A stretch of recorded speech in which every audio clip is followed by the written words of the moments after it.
Magandang araw sa inyong lahat. Heto na ang latest weather update natin para sa iba't ibang bahagi ng bansa ngayong araw. Tuluyan ng naging bagyo ang sistema sa silangan at binigyan ng local name na Bagyong Neneng.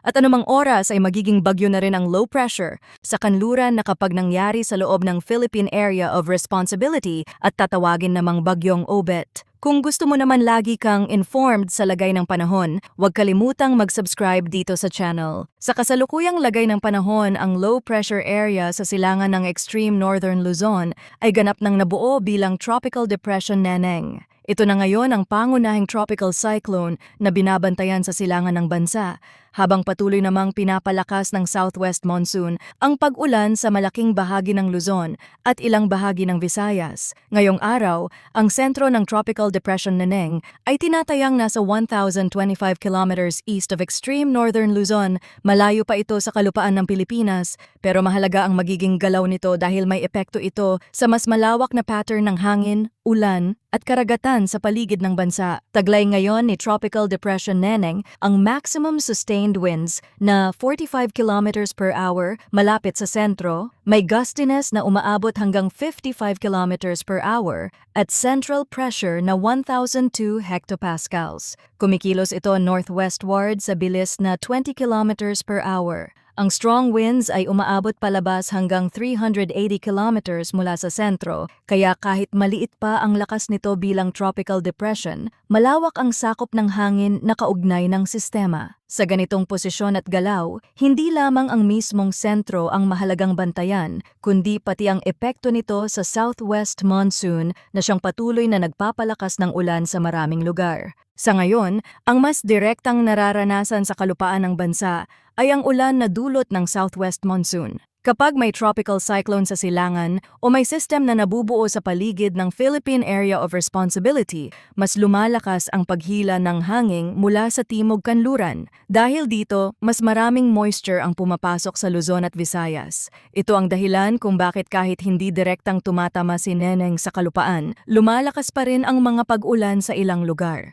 Ang epekto ay maaring maramdaman bilang monsoon rains, occasional rains, scattered rains, thunderstorms, mas malakas na hangin sa baybayin at mas maalon na dagat. Sa heavy rainfall outlook ngayong araw, August 19, inaasahan ang 100 to 200 millimeters na ulan sa Zambales, Bataan, Cavite, Batangas, Occidental Mindoro at Oriental Mindoro. Ito ay mataas na rainfall range kaya posibleng magkaroon ng pagbaha sa mga mabababang lugar at landslides sa mga lugar na matarik o malapit sa kabundukan. Sa Zambales at Bataan, kailangang bantayan ang mga bayan na nasa paanan ng bundok, mga ilog, sapa at baybaying komunidad. Sa Cavite at Batangas, maaaring magkaroon ng localized flooding sa urban areas, low-lying roads at mga lugar na malapit sa daluyan ng tubig. Sa parehong period, inaasahan ang 50 to 100 millimeters na ulan sa Metro Manila, La Union, Benguet, Pangasinan, Ilocos Sur, Abra, Tarlac,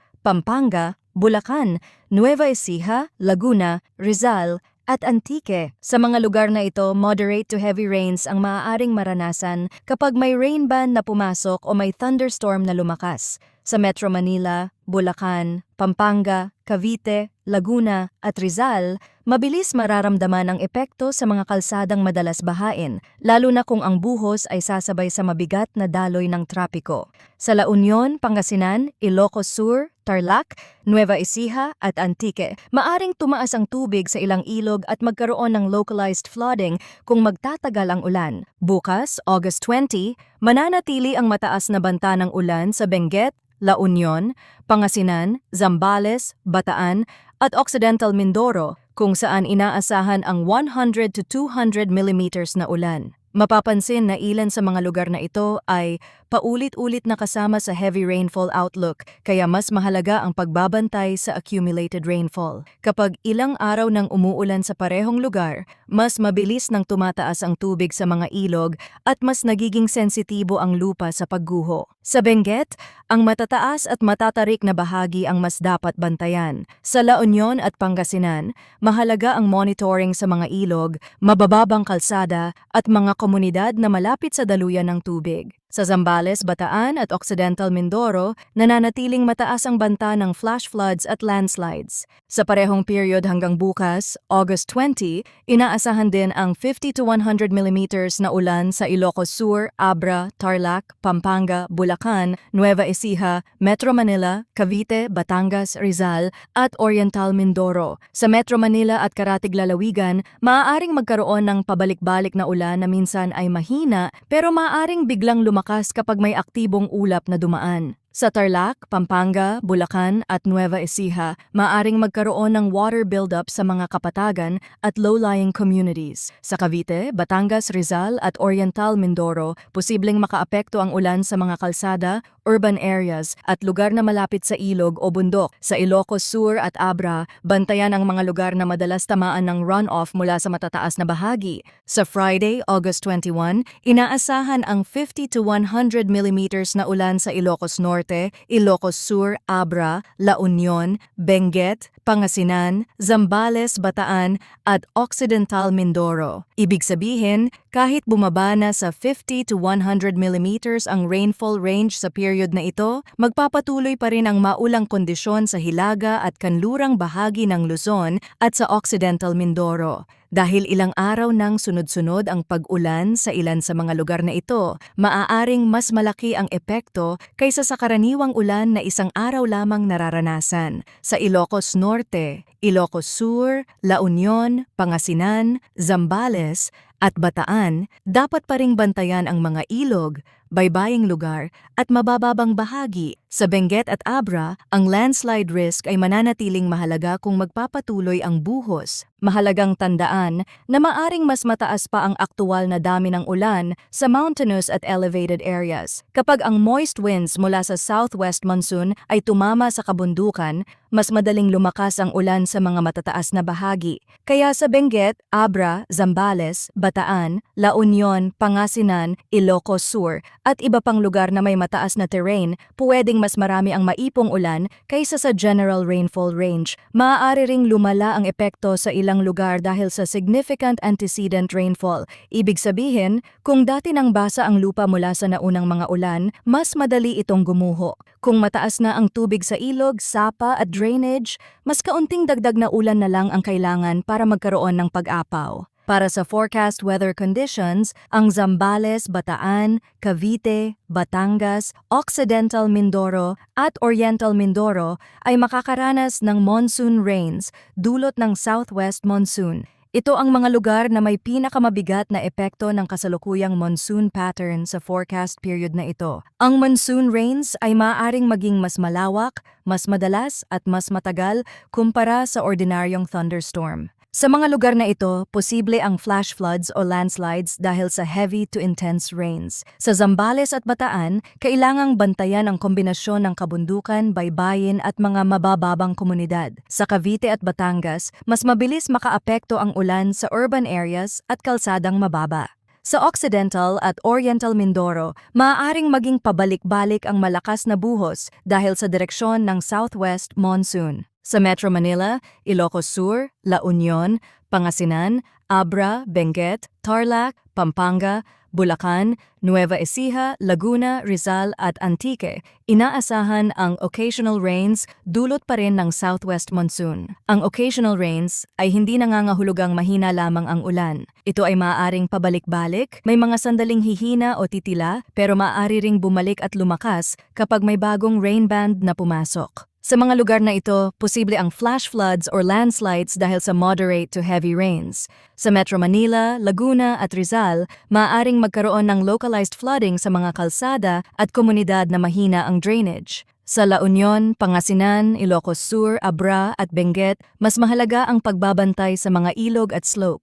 Sa Tarlac, Pampanga, Bulacan at Nueva Ecija, ang water buildup sa kapatagan ay dapat bantayan, habang sa Antique, posibleng lumakas ang ulan dahil sa monsoon flow sa western side ng Visayas. Para sa rest of Visayas, ang inaasahang panahon ay partly cloudy to cloudy skies with isolated rain showers or thunderstorms dulot pa rin ng southwest monsoon. Mas hiwa-hiwalay ang ulan dito kumpara sa mga lugar na may monsoon rains at occasional rains, pero nananatili pa rin ang posibilidad ng biglaang buhos. Kapag may isolated thunderstorm na nabuo, maaari itong magdala ng malakas na ulan sa maikling panahon. Kung severe ang thunderstorm, posible ang flash floods o landslides sa mga lugar na mababa, malapit sa ilog o nasa matatarik na bahagi. Kaya kahit isolated ang ulan sa ilang bahagi, maaari pa rin itong maging malakas sa mismong lugar na tatamaan.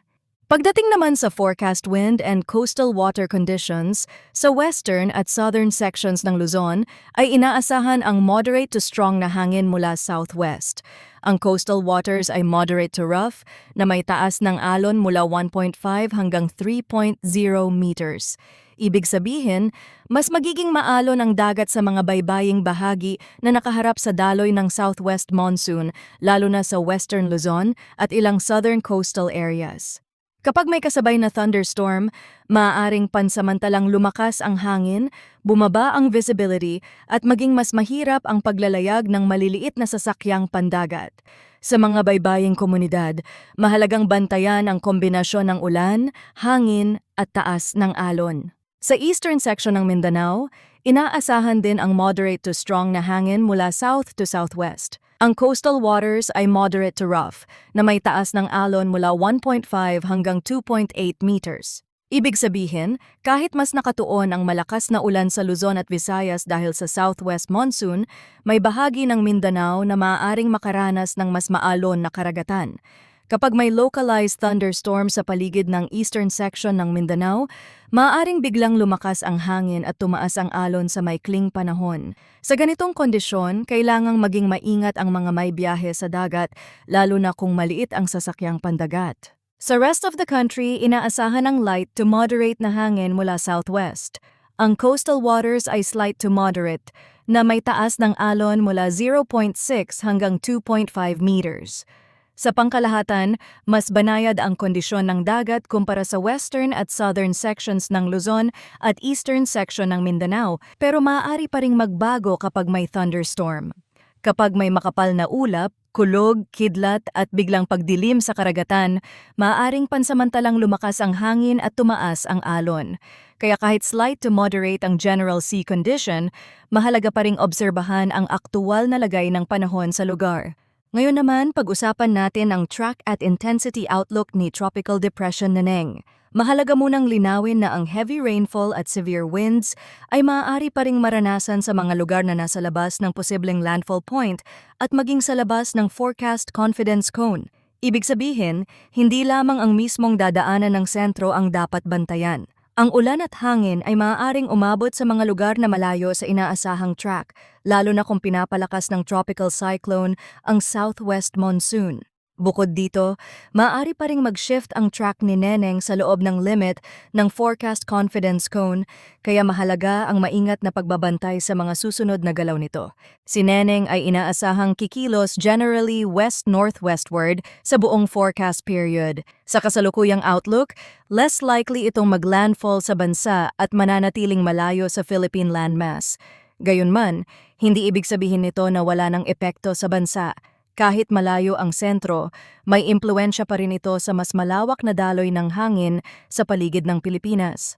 Kapag ang isang tropical depression ay nasa silangan o hilaga ng bansa, maaari nitong palakasin ang southwest monsoon, kaya mas nagiging aktibo ang ulan sa western sections ng Luzon at Visayas. Ito ang pangunahing dahilan kung bakit patuloy na magiging mahalaga ang rainfall outlook kahit hindi inaasahang direktang tumama si Neneng sa kalupaan. Inaasahan ding magiging short-lived tropical cyclone si Neneng.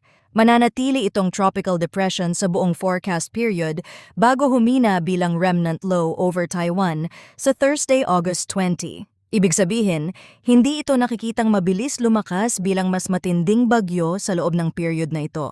Pero dahil may galaw ito papalapit sa hilagang bahagi ng rehiyon bago humina, maaari pa rin nitong maapektuhan ang monsoon flow at magbigay ng indirect effect sa bansa. Sa ganitong klase ng setup, ang pag-ulan sa Pilipinas ay hindi lamang nakadepende sa lakas ng mismong tropical depression, kundi pati sa kung paano nito hinihila o pinapalakas ang southwest monsoon. Gamit ang ibang weather model, makikita rin ang mabilis na paglakas ng sistema sa kanluran at mataas ang posibilidad na ito ay maging bagyo. Habang si Neneng ay nabuo na mula sa low pressure area sa silangan, ang system naman sa kanluran ay isa pang dapat bantayan. Kapag ang nasa kanluran ay maging bagyo rin sa loob ng Philippine Area of Responsibility, bibigyan ito ng pangalan na Bagyong Obet. Sa kasalukuyang pananaw, ang dalawang system na ito ay maaaring hindi tumama o mag-landfall sa kalupaan ng Pilipinas, pero malaki pa rin ang impluensya nila sa southwest monsoon. Ang kanilang presensya sa magkabilang bahagi ng bansa ay maaaring magpalakas ng paghila ng moisture mula sa timog kanluran. Sa madaling paliwanag, ang posibleng bagyong Obet sa kanluran at si Tropical Depression Neneng sa silangan ay maaaring magdulot ng indirect effect kahit hindi direktang tatama sa Pilipinas. Kapag may system sa silangan at may system din sa kanluran, maaaring mas maging aktibo ang pressure pattern sa paligid ng bansa. Mas lumalakas ang daloy ng hangin mula sa timog kanluran, mas maraming moisture ang naihahatid sa Luzon at Visayas, at mas tumataas ang posibilidad ng pabalik-balik na monsoon rains. Kaya ang epekto na mararamdaman ng maraming lugar ay hindi lang nakabatay sa track ng bagyo, kundi sa pinagsamang interaction ng tropical systems at southwest monsoon.